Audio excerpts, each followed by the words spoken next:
Nah, mungkin di Ciremai ada apa saja? Dari berbagai macam sudut pandang. Ada horornya, ada Segi mistis, mistisnya, segi hewani. Terlebih lagi di Gunung Ciremai ya, yang terkenal ya bisa dibilang angker lah. Hal mistis yang terjadi apa? Itu tadi mengenai Perkenalkan dua nama ridho. saya Kiki, saya Sekarang dari belum terkuat ya. komunitas. Saya dari organisasi Himalaya, Himpunan Mahasiswa Penjelajah Alam Miasa Anggana Garut.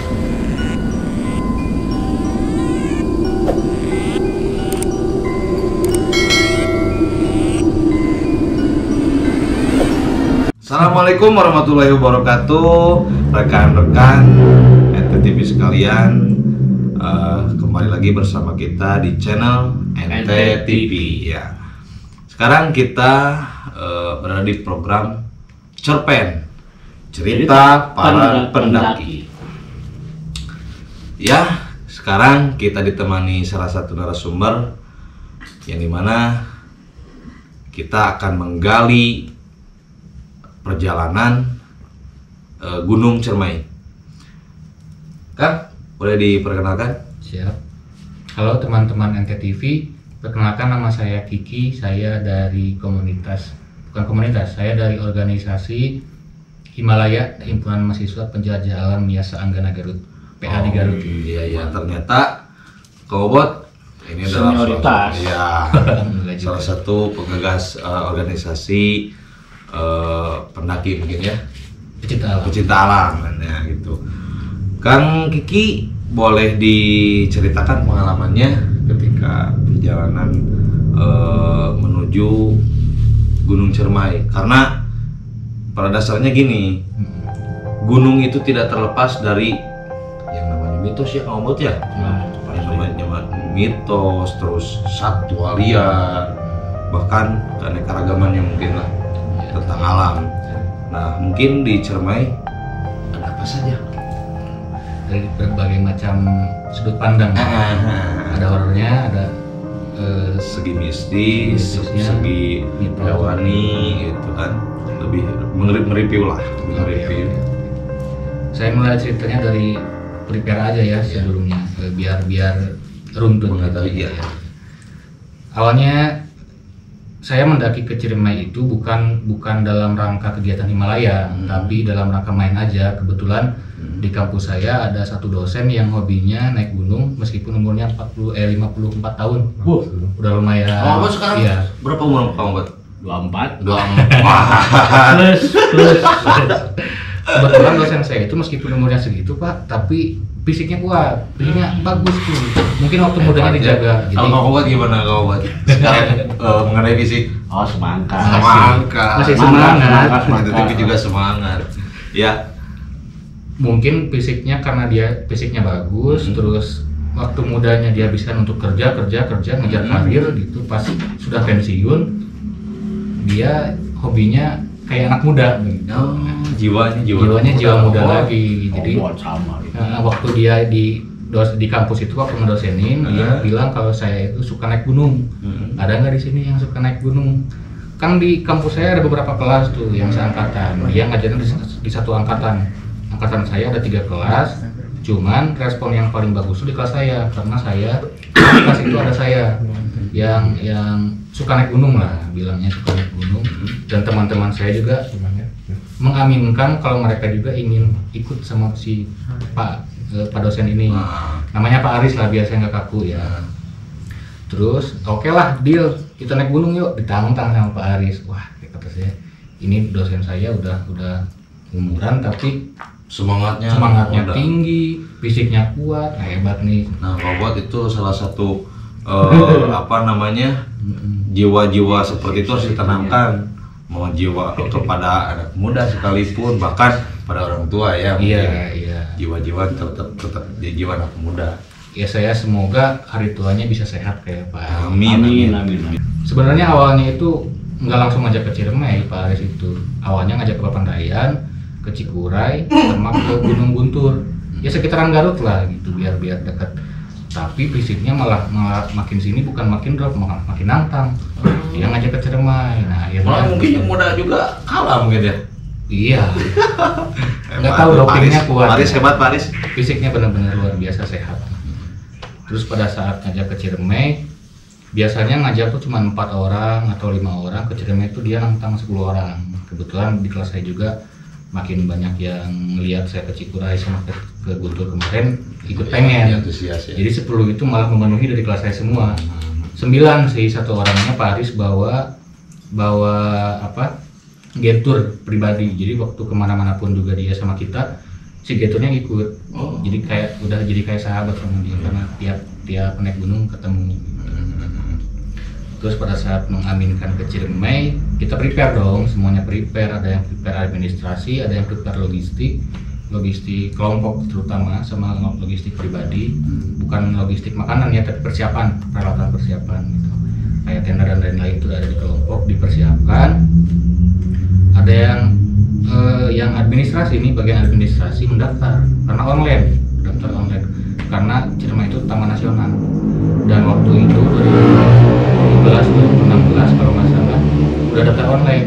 Semeru juga begitu, Ciremai begitu, Gede Pangrango begitu sama. Udah daftar online nih, kita di approve sama di ACC sama si pihak Ciremainya. Akhirnya persiapan kita lebih dimatengin dong karena udah bisa masuk nih tanggal sekian. Saya lupa lagi tanggalnya sama bulan apa, kalau nggak salah penghujung hujan lah, bulan musim akhir hujan. Jadi udah masuk kemarau sebenarnya. Saya yang kita harapkan waktu itu nggak ada hujan lagi nih waktu kita naik. Biar nggak menghambat. Begitu. Terus otomatis meskipun kita udah kuliah nih, udah kebilang dewasa lah, tapi izin ke orang tua kan harus masih dilakukan kan begitu. Nah, terutama saya pribadi izin ke orang tua buat naik ke Gunung Ciremai. Saya tuh naik gunung tuh bukan hanya ke Ciremai, sebelumnya tuh saya udah hampir tiap minggu gitu. Hampir kayak main aja gitu. Lagian nggak nyari yang jauh-jauh, nggak nyari yang tinggi-tinggi, Guntur aja deket gitu. Kebetulan volunteernya teman saya. Dasarnya juga hobi kan? Dasarnya juga karena hobi. Terus kedorong sama rekan-rekan di organisasi yang satu hobi, jadi makin banyak orang makin asik tuh kalau naik gunung. Nah pada saat saya izin ke Ciremai, bapak saya tiba-tiba kaget. Waduh, mau apa saya ke Ciremai? Ya naik lah Pak, hiking kata saya. Kalau bisa mah jangan ke Ciremai karena ada Cikuray, ada Pepandayan dan lain-lain. Ya nggak bisa dong Pak, kata saya. Ini kan hajat orang banyak nih, semuanya pengen ke Ciremai. Tapi ketika gunung yang lain seperti Cikuray enggak. Biasanya ya udah berangkat aja, nggak usah izin juga nggak apa-apa gitu. Kebetulan waktu itu biasa juga saya nggak izin tuh, berangkat aja gitu. Kalaupun izin juga nggak akan dilarang gitu. Karena dekat kan di Garut juga. Tapi ketika mau ke Ciremai saya awalnya izin tuh karena akan memakan banyak hari gitu. Karena waktu saya pulang dari Ciremai itu rencananya mau nginep di rumah teman-teman, takut capek gitu kan. Jadi bakal makan berapa hari gitu, saya nggak ada di rumah. Saya izin terutama kan keluar kota nih, ke Majalengka. Saya izin ke bapak saya, ke ayah saya. Tiba-tiba saya panik, nanya mau apa ke Ciremai? Saya mau naik gunung. Pada saat itu tiba-tiba ayah saya itu yang ngasih tahu saya pengalaman mistis dia di gunung. Meskipun bapak saya bukan pendaki, tapi dia pernah. Jadi si bapak itu pernah enggak ke Ciremai, dia ceritanya di Garut. Saya bapak tuh pernah waktu muda ke Gunung Anu, dan ternyata waktu itu bapak saya ceritainnya hal-hal mistisnya. Pernah mengalami ketemu anu dinyasarin, diapain gitu. Saya pikir ngapain nakut-nakutin ya, kenapa nggak dari kemarin nakut-nakutin saya waktu saya belum suka naik gunung nih, kenapa sekarang? Ternyata pada saat saya sebelum berangkat prepare, beberapa hari sebelum berangkat prepare, bapak saya ngasih sesuatu yang menurut saya entah apa itu. Kalau misalkan bapak atau Pak Iik pernah mendengar isim, mungkin isim atau apalah, entah, yang pasti bentuknya itu dari kain merah disulam sama benang warna emas, tulisan kaligrafi berbentuk Garuda Pancasila, burung Garuda lah. Berarti tujuannya itu fungsinya kamu buat seperti penjagaan diri ya? Mungkin karena bapak saya nitip pesan jangan sampai diliatin ke orang lain, apalagi sampai hilang. Kaget dong, saya makin kaget tuh. Pertama udah cerita mistis, ngelarang, malah ngasih itu, ngizinin tapi ngasih itu, nitipin itu ke saya. Ya, kalau orang tua kan tajam kan, piringnya tajam biasanya. Dan lebih pengalamannya tajam soalnya. Jadi lebih ke arah penjagaan diri biasa seperti itu. Penjagaan mungkin bisa jadi. Ya terima kasih berarti untuk bapak saya kan ya, karena Benar, sudah benar, perhatian sebegitunya. Ya meskipun saya percaya nggak percaya, tapi mungkin bapak saya juga khawatir sih. Buat antisipasi Iya. mungkin kalau buat ya Bersama seperti beliau. itu. Berdasarkan pengalaman beliau jelas itu kan, Iya. tidak semangat ngasih. Mungkin si bapak Kang Iki pernah pernah diceritain pengalaman mistis yang pernah dialami di salah satu gunung. Begitu nyeritain tentang ketemu apa, diganggu apa, sama kesasar tuh yang paling saya takut itu kesasar sebenarnya. Tapi kalau saya mikir jelasin ke bapak kan, Pak Ciremai nggak mungkin kesasar, jalurnya jelas. Pak udah ngeyel lah saya ke bapak saya waktu itu, makanya ngizinin tapi sampai diizinin tapi nitipin itu. Gitu. Nah kemudian menjelang mendekati hari ini, teman saya ada yang cancel satu karena sakit kalau nggak salah. Cancel satu, kan udah daftar online 10, otomatis kita harus ganti rekan kan, ganti tim untuk nutupin yang 10 ini. Dan masih banyak juga orang yang mau ikut. Kita kebagi dua nih, miskomunikasi karena saking chaosnya nih, mau berangkat kok malah nggak ada sih satu. Hari H itu mau berangkat. Siang itu udah persiapan semua, udah siap masuk carrier. Udah bawa motor masing-masing, yang satu cancel pada hari H. Oh, mau berangkat. Mau berangkat kan pusing kan, kita udah 10 orang nih kurang satu. Kan saya mau konfirmasi tadinya kan. Jadi jadi 9 orang nih Pak, gimana dong? Nggak apa-apa. Kalau bisa jangan ganjil, tambah aja satu lagi cari. Mau nyari dong. Nah, Itu bentuknya himbauan apa lebih menyarankan? kalau aturan bukan Pak. Kayaknya kalau aturan kan harusnya tertulis dari kan Taman Nasional Gunung Ciremai ada websitenya. Nggak tertulis tuh harusnya. Tapi dia nyaranin, lebih menyarankan. Kalau aturan baku enggak.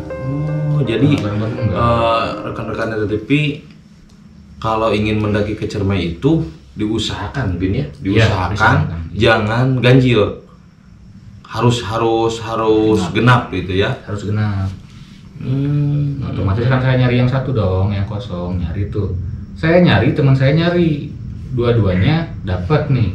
Di ACC sama si Pak Aris. Ya udahlah, saya nggak tahu teman saya ngambil satu orang. Dia juga nggak tahu kalau yang ditarik sama saya itu di ACC sama Pak Aris. Udah berangkat lah. Berangkat ke rumah Pak Aris, kita semua pakai motor kumpul di sana. Ngobrol-ngobrol biasa, nggak ada yang hitung orang, malah ngitung prepare apa aja yang kurang. Tenda cukup nggak, ini cukup nggak, shelter cukup nggak. Yang paling utama sleeping bag masing-masing orang bawa nggak, kalau nggak ada yang bawa mending pinjam dulu sana gitu. Nah persiapan lumayan lama tuh dari sore sampai menjelang malam. Nah, udah maghrib nih, kita malah debat masalah pemberangkatan, mau pakai umum atau pakai kendaraan pribadi. Kalau kendaraan pribadi kita cuma punya motor. Dari sini ke Majalengka tuh lumayan jauh, kondisi udah malam, kita takutnya ada yang kelelahan apa-apa di jalan.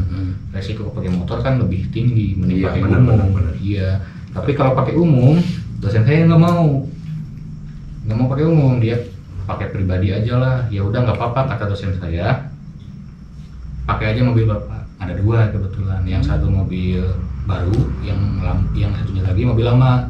Yang mobil lama dipakai sama saya dan rekan-rekan 6 orang. Sisanya kan harusnya di mobil dulu.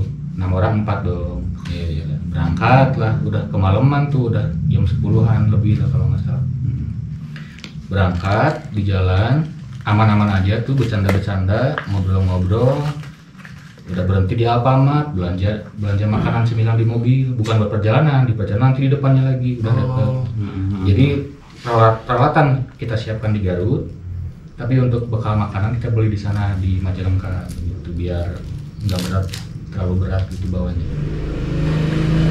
Udah masuk ke Sumedang, ada razia polisi. Teman saya di mobil saya nggak punya SIM, dosen saya yang punya SIM. Waduh, ini ditilang nih.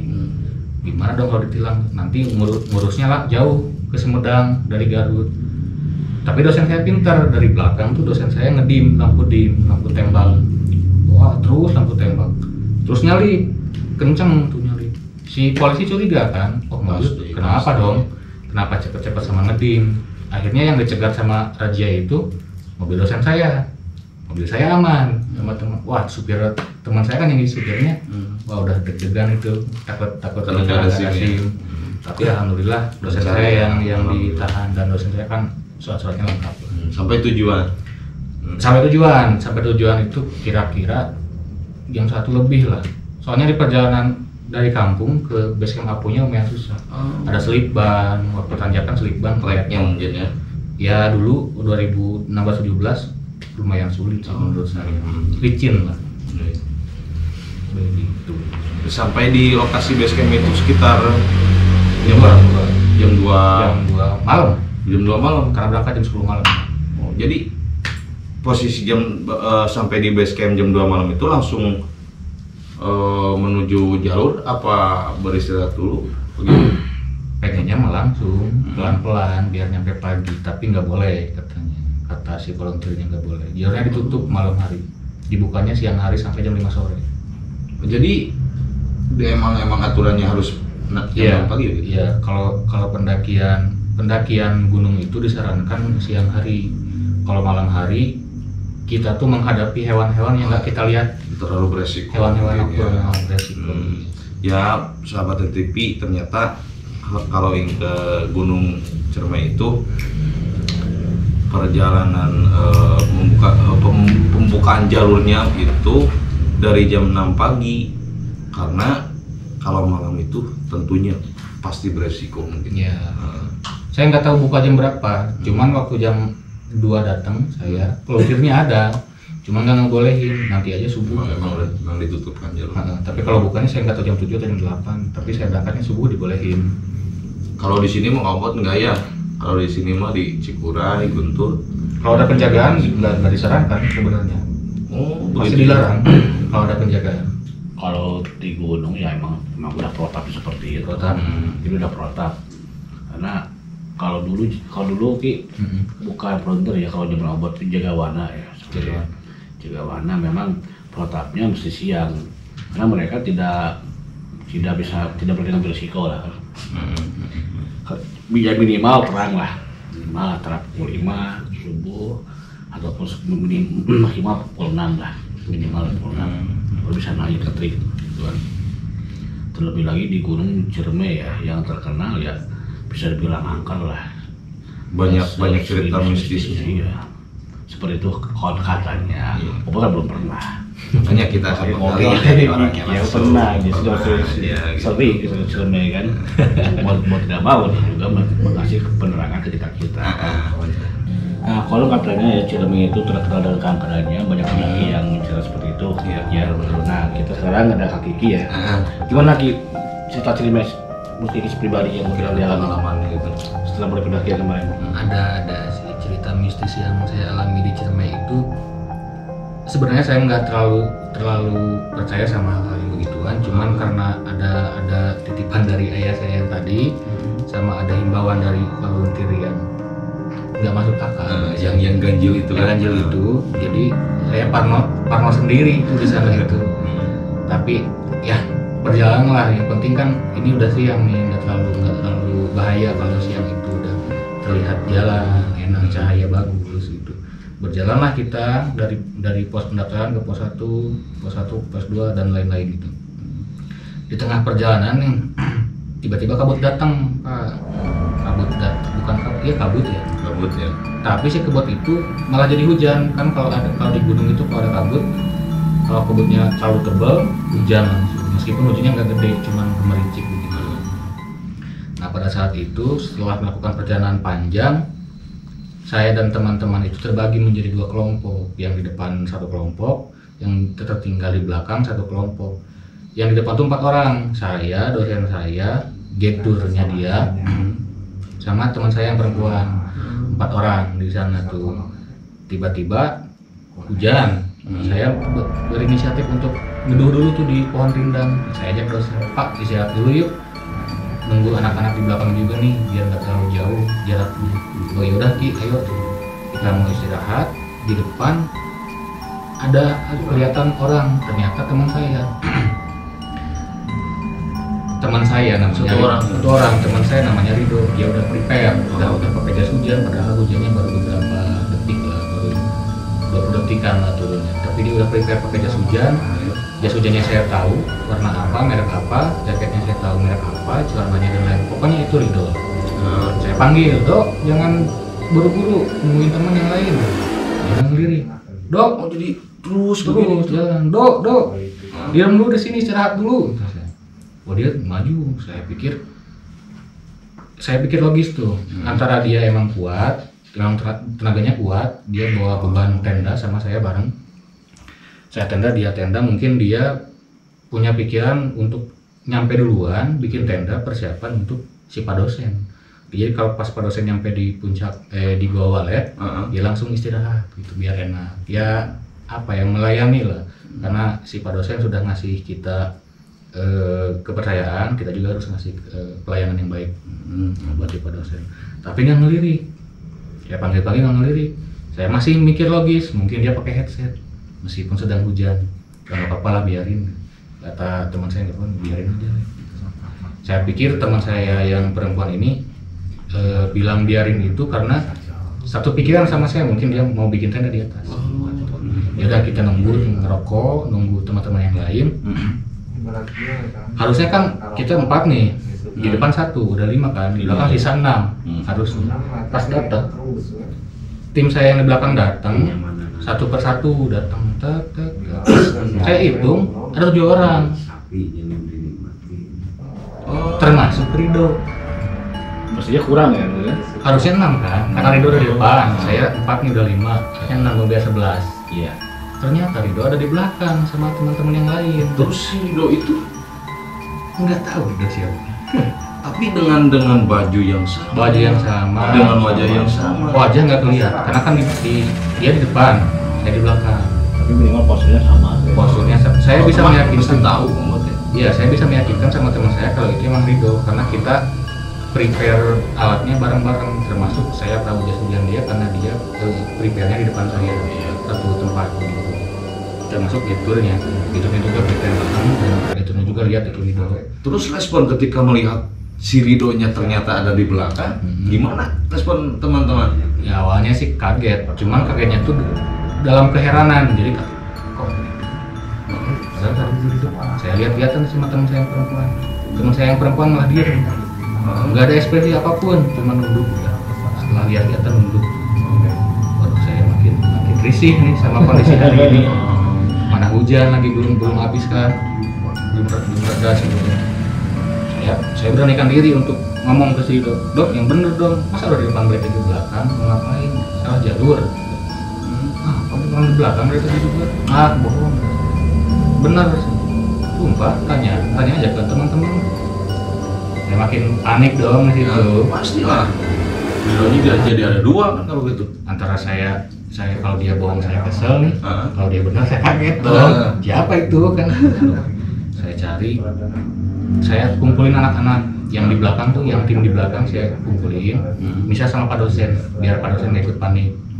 Kumpulin, saya tanya, tadi si Rido di mana? Soalnya saya lihat si Rido di depan, udah pakai jas hujan kayak begini. Yang benar, sumpah demi Allah, lihat si Rido. Udah, biarin lah. Lanjut. Yang istirahat dosen saya disuruh lanjut, akhirnya kita lanjut semua Pak perjalanan. Setelah itu, meskipun di perjalanan saya masih panik, masih parno gitu, siapa tuh yang di depan, kepikiran tuh siapa yang di depan. Tapi udahlah, biarinlah, mungkin itu yang menemani kita lah ya. Lebih positif. Ya, nggak apa-apa lah kalau misalkan ada memang benar itu menyerupai Rido, biarinlah. Yang penting nggak ganggu. Saya berdoa jangan ganggu. Saya gitu perjalanan panjang tuh jalurnya Pak, tuh Ciremai itu saya nyampe saya sama dosen saya yang pengen cepat-cepat nyampe, saya nemenin karena saya insya Allah bisa mengimbangi tenaganya Pak Aris waktu itu. Teman-teman saya di belakang nggak apa-apa, saya nyampe ke atas sama Pak Aris. Di Di tengah-tengah antara pos 5 sama gua Walet itu kan jalurnya trek batu. Kemiringannya lumayan lah. Nah, masalahnya Pak Aris itu takut ketinggian, Pak. Waktu di Papandayan dia itu kalau melihat ketinggian, wah takut. Tapi saya pelan-pelan ajakin Pak Aris, Pak lihat ke jurang, Pak lihat ke jurang, boleh ke jurang. Lama-lama waktu di Ciremai, Pak berarti dulu lihat ke belakang, pemandangannya bagus. Dia pelan-pelan balik ke belakang. Oh iya Kia, bagus. Udah takut nggak Pak sama ketinggian? Udah enggak, kayaknya aman. Kata Pak Aris, wah saya makin. Soalnya kalau misalkan dia lagi kambuh, takut ketinggiannya, dia kalau misalkan jalan ada jurang, ditali, nggak mau dilepas. Dia tuh ditali harus di belakang ada fobia itu. Fobia ketinggian ya. Fobia ketinggian. Cuma waktu itu, waktu saya istirahat di batu itu, pas ngeliat ke bawah, Pak Aris nggak terlalu takut, udah aman. Nah, pas saya mau melanjutin perjalanan sama Pak Aris, anak-anak kan jauh di bawah tuh. Saya berdua sama Pak Aris.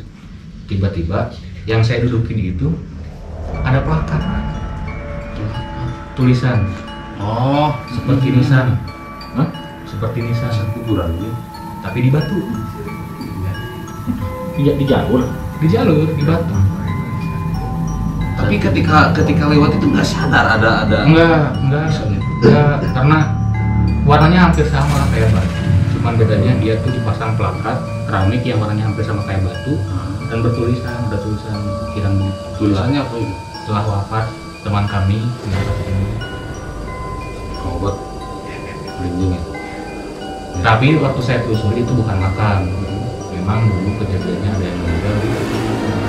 Entah karena jatuh, entah karena hipotermia, saya nggak tahu. Waktu itu saya nggak sadar kalau itu tuh makam, makom, kayak makam. Tapi waktu saya turun ke bawah, saya tanya itu bukan makam, ternyata tempat bekas orang meninggal. Jadi seorang pendaki yang pernah meninggal di sana gitu. Pernah meninggal di sana. Titiknya di sana gitu. Jadi kayaknya waktu tim mereka berangkat, dia meninggal, terus timnya pulang, rescue korban. Di lain waktu mereka naik lagi bawa plakat pasang di batu untuk menghargai apa ya? Mengenang mungkin. Untuk mengenang. Kalau misalkan Ya, biasanya kalau misalkan kita kangen sama teman kita yang waktu meninggal di sana, kita main ke Ciremai karena plakatnya di sana. Kayak sama juga kayak di Semeru. Tapi kalau Ciremai kaget tuh karena kedudukin. Ya semoga tidak ada apa-apa. Karena yakin saya almarhum orangnya baik.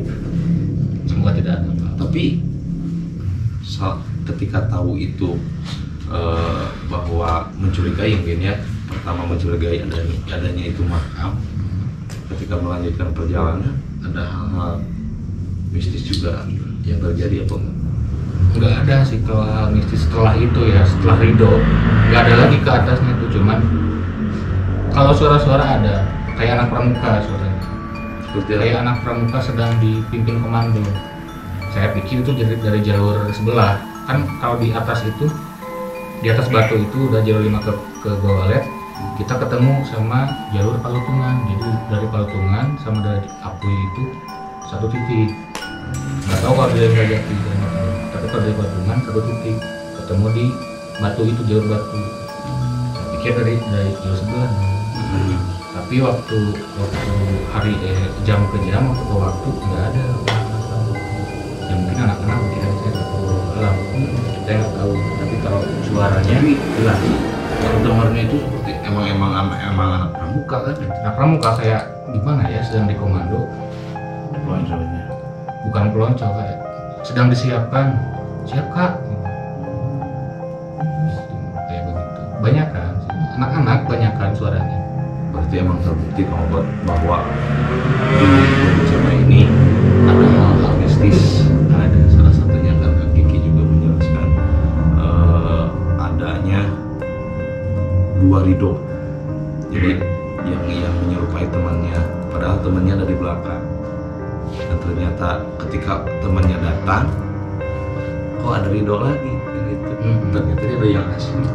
Terus Ridho yang pertama itu siapa? Mungkin yang pertama yang asli. Tapi yang mengakui kan dia. Saya lebih takut yang pertama yang asli. Mungkin itu salah satu pengalaman mistis ya. Tapi sampai tujuan puncak nggak ada hal-hal yang terjadi? Aman. Kalau yang terjadi banyak, tapi untuk yang mistis kayaknya berhenti di waktu itu deh, waktu saya nemu plakat sama dengar suara pramuka berhenti. Nah kemudian waktu itu saya nyampe jam 6 maghrib sama Pak Aris, paling cepet tuh Pak Aris diem dulu di bawah gua walet, dia ngopi dulu nungguin anak-anak, belum ada yang nyampein dari belakang. Sementara tenda masih di Lido nih di belakang, saya kan duluan berdua sama Pak Aris. Tenda saya disimpan di sana, Pak Aris nggak usah bikin tenda, jemput aja anak-anak, saya jemput dong. Dari atas gua walet itu saya bisa melihat ke bawah, karena udah mulai gelap, saya cuma lihat senternya aja, senter di kepala. Teman-teman kok nggak ada yang nyampe ya, saya tunggu, ada yang teriak, tolong, perempuan, kenceng banget. Suaranya pelan tapi saya tahu kalau dia teriaknya kencang. Itu Kang Kiki posisinya sendiri apa emang Sendiri. berbarengan di Sendiri di atas, karena posisinya begini nih, nanjak ke atas, gua walet tuh ke bawah, turun lagi ke bawah, ke gua walet. Nah saya balik lagi ke atas buat melihat anak-anak di bawah.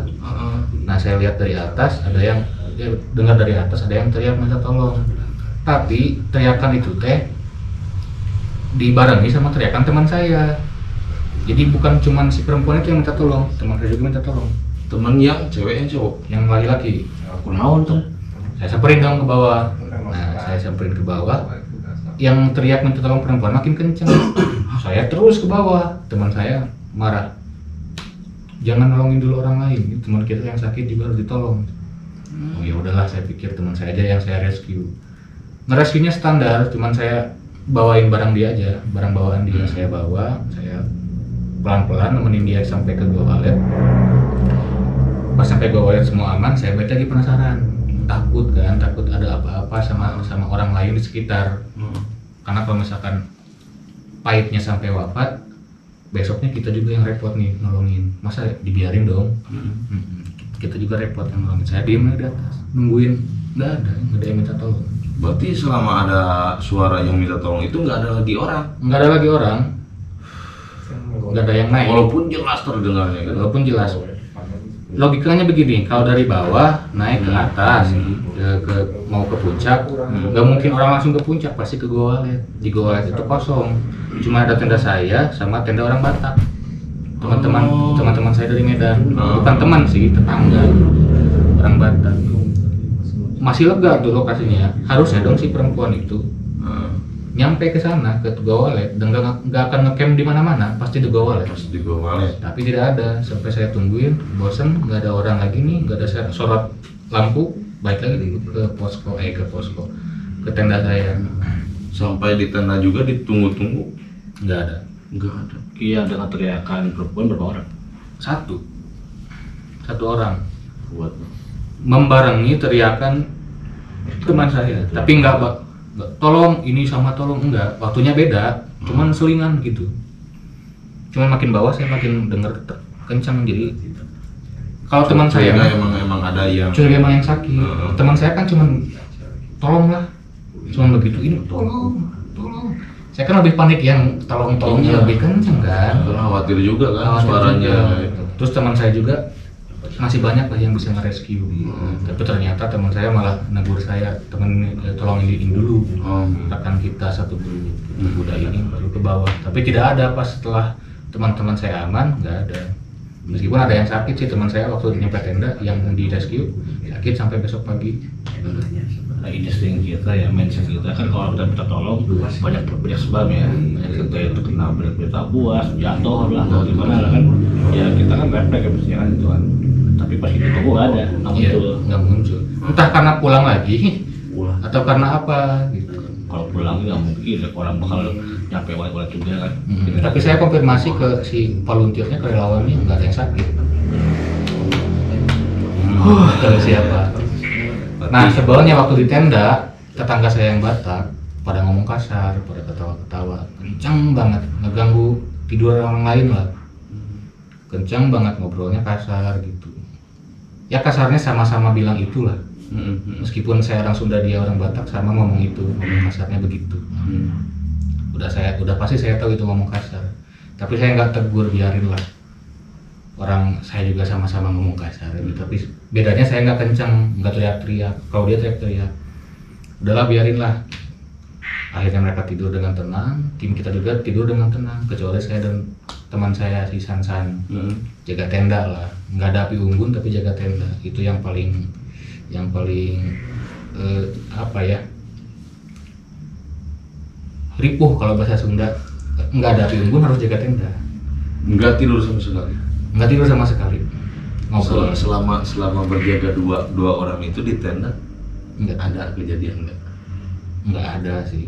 Kalau ada suara di gua juga saya yakin itu hewan. Tapi kalau suara-suara ada. Kayak suara. Oh. Tapi saya yakin itu hewan. Iya. Saya nggak mau nggak mau menghaminkan semua suara menjadi suara gangguan gaib gitu. Saya yakin itu hewan lah. Semoga. Instingnya lebih ke sana gitu. Iya. Padahal nilainya hewan. Salah dulu pakai naon itu kan ya, lupa. Kita menuntut kemungkinan, namanya juga di gunung, pasti ada. Tidak terlepas dari hewan buas, bahkan mistis sekalipun itu sering terjadi. Semua Sering gunung terjadi. ada. Sampai besoknya pulang mungkin ada Pagi-pagi itu kita bangun semua, dibangunin gitu sama saya dan si Sansan. Diajak muncak, nggak ada yang mau karena mungkin udah kecapean ya, lebih dari 12 jam kemarinnya, pengennya pulang. Dosen saya kecewa dong, udah diajak ke sini nggak ada yang mau ke puncak. 1-2 orang aja ke puncak, nggak ada yang mau. Akhirnya si dosen minta turun cepet-cepet. Subuh itu kita cuman sempet diem di atas gua walet yang semalam saya diem nungguin si perempuan, karena di situ juga kelihatan semua dataran kota. Setilai kelihatan juga. Menurut saya bagus nih di sini aja lah foto-foto mah, nggak usah jauh-jauh, nggak usah nyampe ke puncak lah. Kalau pada nggak mau ya udah. Cuma si tetangga yang Medan itu udah bangun, duduk barengan tuh, tapi nggak dempet, agak jauh. Oh ini yang ke Makassar teh, pantesan masih muda-muda orangnya. Kan malam nggak kelihatan di tenda juga. Terus pas subuh kelihatan tuh, oh ini emang masih muda, nggak apa-apa lah. Tiba-tiba ada yang sakit satu, minta tolong tuh semua. Si yang tetangga itu ada yang sakit. Baru saya bilang, saya pikir sakit kenapa nih, biarin dulu lah sama teman-temannya. Pas teman-temannya minta tolong, nah saya baru dong terjun, karena teman-temannya udah minta tolong berarti udah di luar kendali mereka dong. Saya samperin, saat teman-teman saya samperin, pas dilihat hipotermia. Ciri-cirinya tuh begini, bola mata yang hitamnya udah di atas, terus dia tuh begini posisinya, udah di atas, gambar di atas. Terus air dari hidung yang bening turun ke bawah, keluar dari hidung.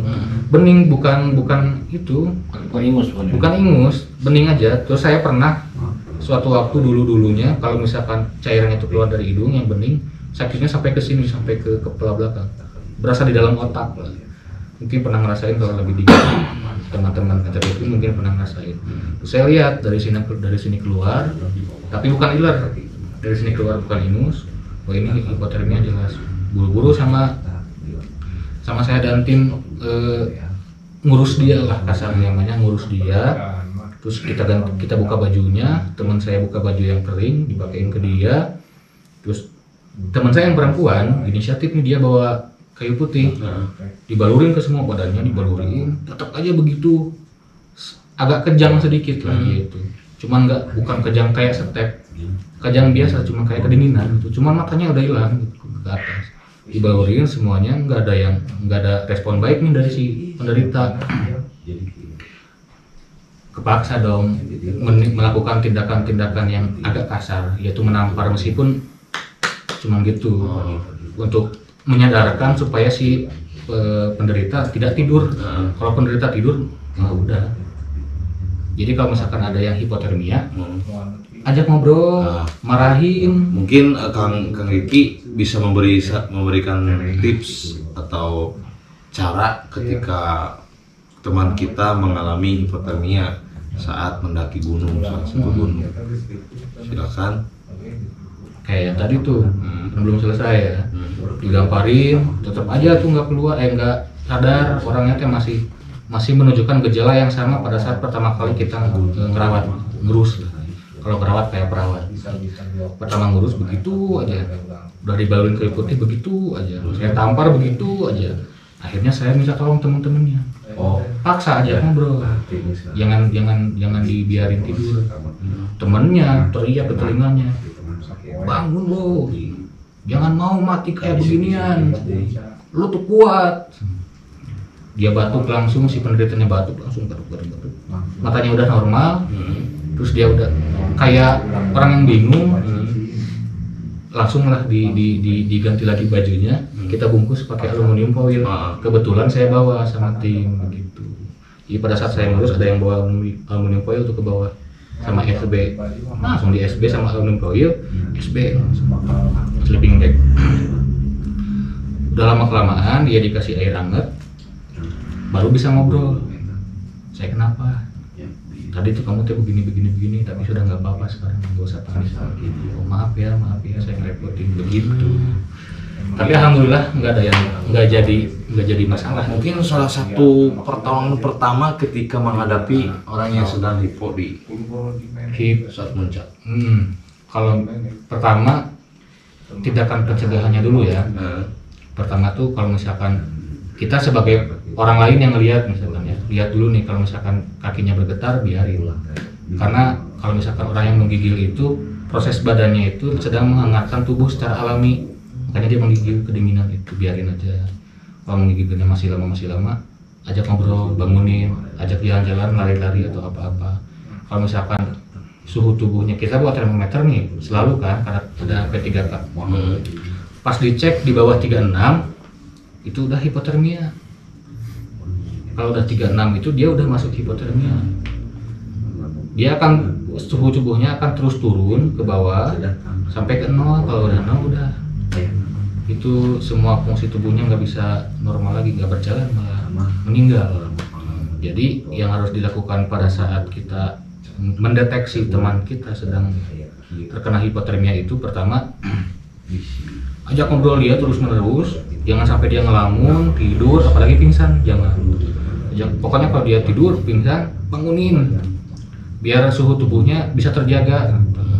Jangan langsung disimpan di dekat api unggun, jangan. Buka dulu bajunya, takut ada yang basah di bajunya, ganti sama yang kering. Terus jangan ditaruh langsung ke tanah, karena dinginnya luar biasa. Tanah itu harus ada alas. Udah begitu, kalau misalkan dia syukur-syukur dia udah selesai ini kan, kalau misalkan udah ditangani begitu. Tapi kalau misalkan belum selesai, kita harus terpaksa skin kontak, kulit sama kulit harus bertemu. Ini terkesan jorok, tapi ini juga termasuk bentuk pertolongan. Si penderita dibuka bajunya, yang sehat buka baju juga, peluk. Insya Allah kalau begitu, kalau udah skin kontak, suhu tubuh yang sehat nular ke yang sakit. Itu kalau potong, itu kejadian yang hipo itu secara medis hipo ya? Secara medis hipo. Jam berapa itu? Subuh. Mau keluar matahari itu puncak dinginnya luar biasa. Nah itu rekan ETA TV, salah satu tips cara pertolongan pertama untuk mengobati orang yang sedang hipotermia. Mungkin ya bisa diaplikasikan ketika teman-teman Anda yang mengalami hipotermia ya. Ini kan tadi begitu beranjak dari gua langsung pulang kan? Langsung pulang karena dosa udah ngebet mau pulang kan? Nah perjalanan ketika pulang ada hal apa yang terjadi? Apakah ada mistis lagi mungkin? Perjalanan pulangnya nih, perjalanan pulangnya tuh sebenarnya nggak ada hal mistis. Kita pulang dengan damai gitu, meskipun rombongannya misah, karena tiap orang pengen cepet-cepet duluan ke bawah.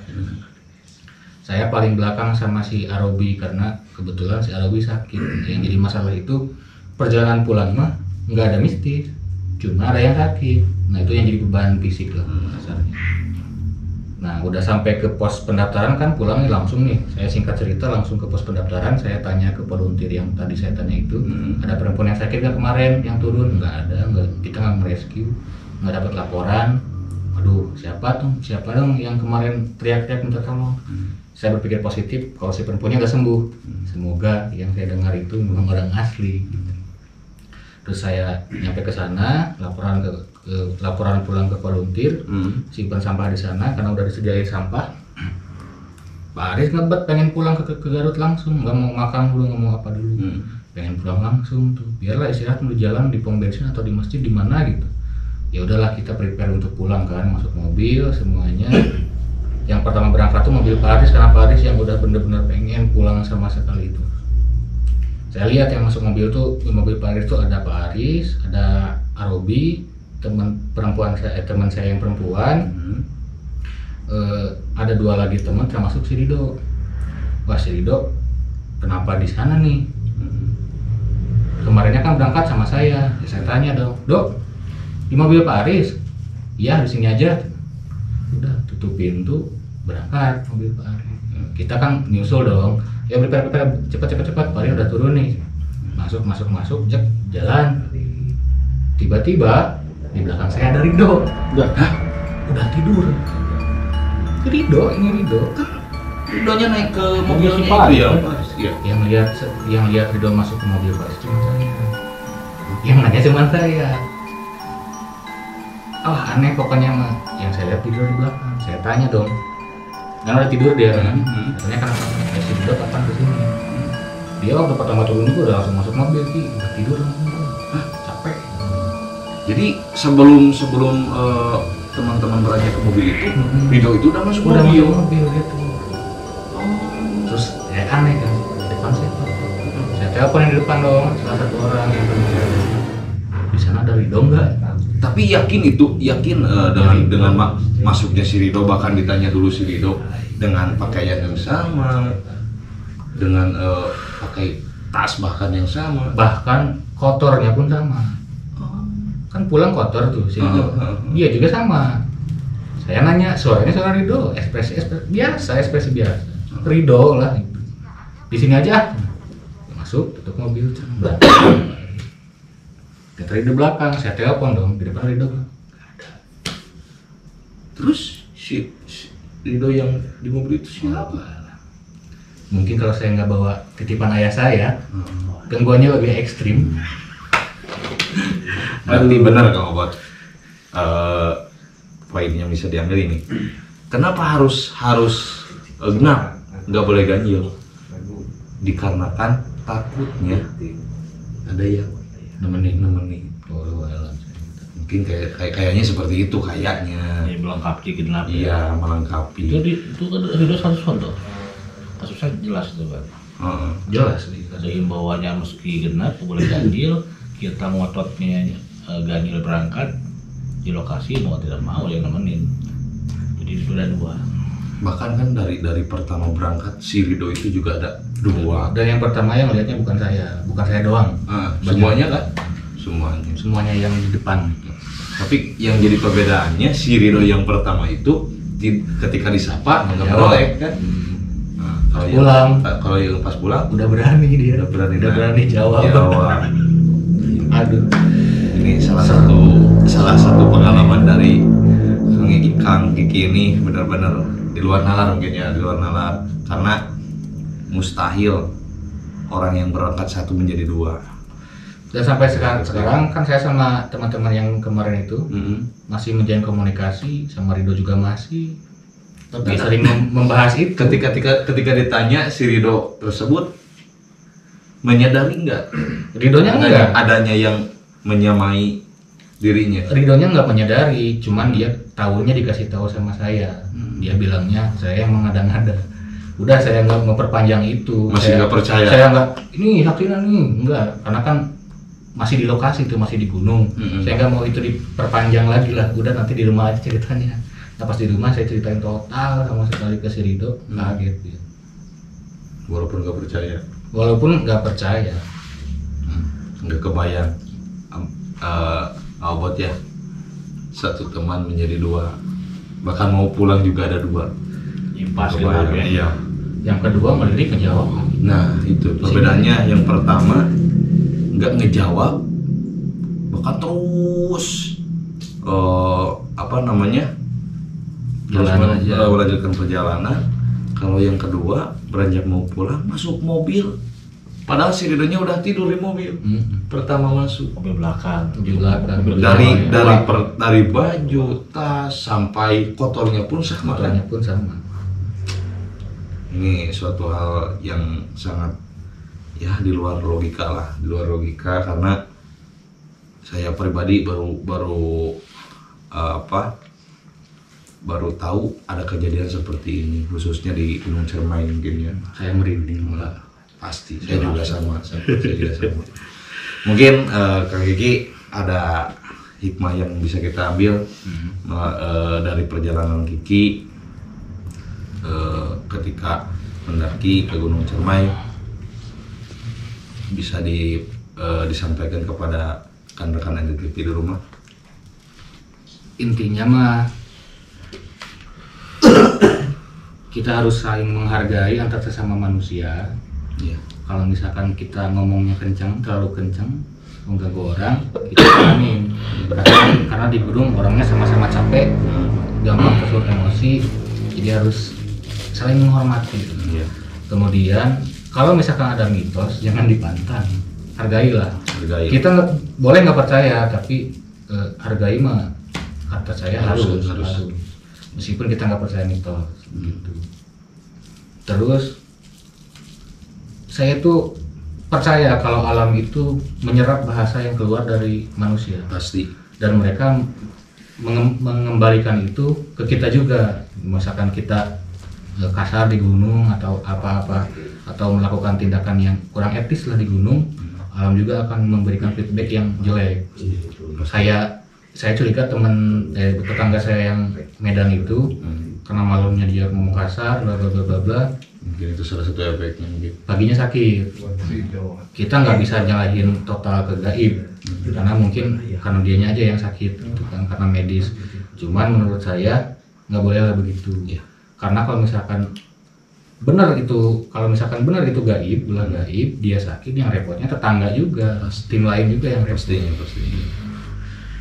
Begitu. Ya, rekan NTTP sekalian, itulah sekilas perbincangan sharing kita bersama Kang Kiki mengenai pengalaman pendakian menuju Gunung Cermai mungkin ya. Dari dari pertama perjalanan sampai hal mistis yang terjadi di sana. Hal mistis yang terjadi apa? Yaitu tadi mengenai 2 ridho, sampai sekarang belum terkuak ya, belum terkuak. Itu di luar logika sekali. Dari pertama datang, dari pertama pemberangkatan ada ridho 2, sampai pulang pun di mobil ada ridho 2 lagi kan gitu. Ya mungkin ada beberapa hikmah yang bisa kita ambil dari kejadian, dari pengalaman Kang Kiki ketika mendaki ke Gunung Cermai. Semoga aja hasil sharing kita bisa diserap oleh rekan-rekan NTTP dengan sangat positif mungkin ya. Dengan sangat positif ya. Sekian sharing cerpen cerita pendaki bersama NTTP. Jangan lupa subscribe channel NTTP, juga share, komen, dan like channel kita. Assalamualaikum warahmatullahi wabarakatuh.